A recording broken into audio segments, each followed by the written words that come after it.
Good morning, my name is Phil Cowdell and we're here at the Beat Executive Retreat, and it is my absolute pleasure to have with me this morning Olga Ramos from Boys and Girls Club of Puerto Rico. So we're going to have a chance to talk about Puerto Rico, talk about Boys and Girls Club, and talk about what makes a difference in the lives of young people. So with that, Olga, thank you very much indeed for joining us. Thank you, it's great to be here. But before we jump into Boys and Girls Club, I'd like to know a little bit about your background and what led you to here, helping so many children and doing such wonderful work for the community. Sure. First of all, I come from a family of teachers. So for me, there were two things at home that were non-negotiable: love and education. Yeah. How do I get to the Boys and Girls Club? I had the privilege to be on the board of directors for 8 years. And then last year, I made the decision to change my career, a very good career in retail. And I made the decision to come over to the NGO world and lead the Boys and Girls Club in Puerto Rico. What I did was great on the business sector, but then I think that as a Puerto Rican myself, I had to make sure that I leave a legacy and that I work to make a difference where I live. So we all have a bigger responsibility. We do. And it's so easy to get caught up in the commercial side and forget the community and the responsibility. So, Yes. well, first of all, thank you on behalf of all the delegates here at the conference and from me personally for the efforts you've made. Now, many of the folks here are familiar with Boys and Girls Club from the mainland. Can you just talk a little about what you do on the island and what the main programs are? Sure. In Puerto Rico, we have 13 clubhouses. We are affiliated with the Boys and Girls Club of America, so we're part of the movement in the mainland. In Puerto Rico, we have a chance to cater or to adjust our programming to the needs on the island. So even though we leverage a lot from the mainland organization, we're able to change our things and be able to serve our communities better. So we've been doing services in Puerto Rico for 50 years now. We're just celebrating our anniversary this year. Congratulations. Thank you. And so we do educational services pretty much after school. And that's what probably most people in the mainland will be familiar with, the sort of Yes. after-school program, the educational services. We do after school, and then we have different pillars. We have the education pillar, we have the health pillar, recreation, and sports and arts. We believe that the kids need to develop holistically as an individual. Other than that, for years we sat down and evaluate what we were doing. If you put that in the context of what goes on in Puerto Rico, where we have an economic crisis for 10 or 11 years now, we decided that we needed to do things differently in order to prepare our kids and youth to be ready for what the future has in store for them. So we are changing our programming in order for us to cover more bases and make sure that we prepare our kids to insert themselves into the workforce development.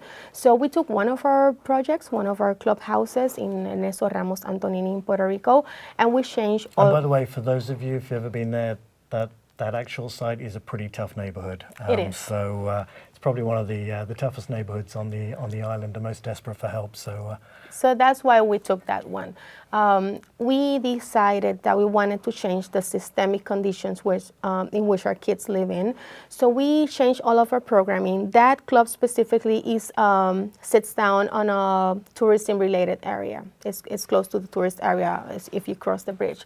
So we transform everything we do there to work around tourism and then the economic development. So we take kids from 6 to 18. And from 6 years, they start learning about the tourism culture in Puerto Rico, why it's important, why can I insert myself in this industry. And we take them through their teen years. When they're teens, we work with them on entrepreneurship. We start putting that seed in their minds that there are things that you can think through, there are things that you can come up with. You can have your own business or you can work for another business. One thing that you talked about in your strategic plan is this sort of dual relationship between parent and child. Can you talk about that for a moment? Yeah, in Puerto Rico, we have, as I mentioned before, 13 clubhouses, and from those, 7 sit on public housing complexes. So we have decided that we needed to change the generation, and to change the system, we have to go and work a 2-generation approach, which includes parents and kids. So with the generations, what do you do as the programs for the parents? What are you doing for the kids? You talked about a new program you're doing as a residential program. Can you describe the residential program for me? Absolutely. We took one of our clubs and changed all of the programming to include our kids, a youth, and then the parents or guardians. So kids, youth, and parent/guardian. Yeah. And that parent/guardian's an issue, isn't it? Because it's about home stability. It is. It is about home stability and changing the conditions for the kids. Yep. Because the kids do not choose to live poor or to be born poor. They're born into a poor life, which is a big difference. So we're taking care of the parents. We open a center that is geared toward tourism. And there we train our parents, our guardians, in terms of from soft skills, how to do an interview, how to dress properly, how to do customer service, or to how to insert in the service industry related to tourism. Because this is one thing I think for those of you who know Boys and Girls Club in the US, where we focus on the child, to actually be focusing on the parent. You made a comment before that in Puerto Rico you're entrepreneurial and you solve problems based on the need. I think that's a great example and a real good insight there of you can't just help the child, you have to help the parent as well. So getting them trained, developed and into jobs is a wonderful program. In terms of the children you help in the teen level and helping them with their education, you've had some interesting sort of opportunities that have opened up. There's a certain lady that went to to NASA. Can you share a little about that? We do have one of our ex-participants in NASA as we speak, Wow, doing an internship. that's incredible. I remember as a board member, I had the opportunity to mentor her when she was getting ready to get out of high school. We had to involve her mother because it was a single mother trying to leave her only girl, go out and study. And she wanted to take her to a closer college because she didn't want to lose her. And then we wanted her to go to the university where we knew she had the potential to be excellent. So, because her grades? 4.0 high school, 4.0 in the University of Mayagüez in engineering, chemical engineering. Wow.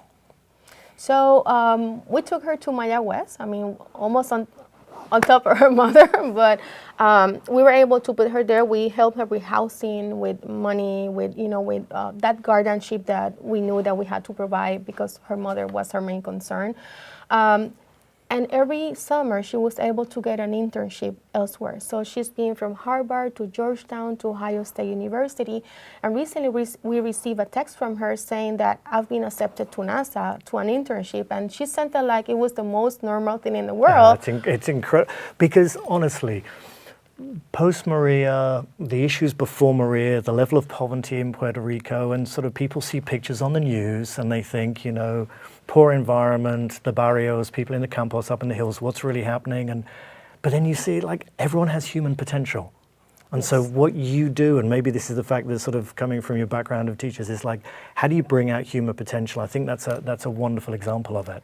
But the return on human potential, talk about the return on this human potential. I think the return, if you see it from a business perspective, when you have an investment that returns 3 to 1, you invest $1, and from every dollar you invest, $3 come back to the local economy. For me, that's a no-brainer. I mean, in business, you don't find investments that give you 1 to 3 I'll take a 3 to 1 return in the current economy anytime. But that human capital, I think sometimes it sort of gets overlooked or doesn't get appreciated. So bringing that out and giving those people the potential is a wonderful thing. You have one program called the Maker Program. Training on entrepreneurial spirit. Can you talk a little about what you do with the Maker Program? Yeah, the Project Makers Program, it takes the kids from 6 to 18, and then from when they're very little, we do our curriculum based on why is the industry important, why is economic development important, and then we take you through the years where you can learn how to do your own business idea, how to develop that. So these kids are actually pitching business plans to investors? They are. You get them lined up like 14-year-olds out there making presentations? They do have pitch days, and we bring investors so they can see what they're doing. I've been in some of those pitch days, and when I hear the questions coming from the business side myself, there were times that I thought that they would not be able to answer, like from market analysis, landscape, competition. And when I hear 14, 15 years answering the questions that I will make a supplier myself, I was like, okay, this is working. So they get to pitch their idea, they get to find investors, they get to open their business, and then we kind of follow them through that process so they're not alone. So we got Silicon Valley, Silicon Beach, we should have Silicon Island. We should. All these young, smart people here working out what is opportunity and how they can make a difference. So the dark days of the economy and the darker days when the storm hits, what do you think it looks like now? What's your view of the future and the resilience of the people of the island? I think there's hope. I mean, Puerto Ricans are resilient. The people in our communities that live under such bad conditions, they are resilient. So I see that there's a lot of hope, there's a lot of potential. Going back to your point of the human potential, there's a lot. There's just a need for people to look at that potential and make sure that we take it to the next level.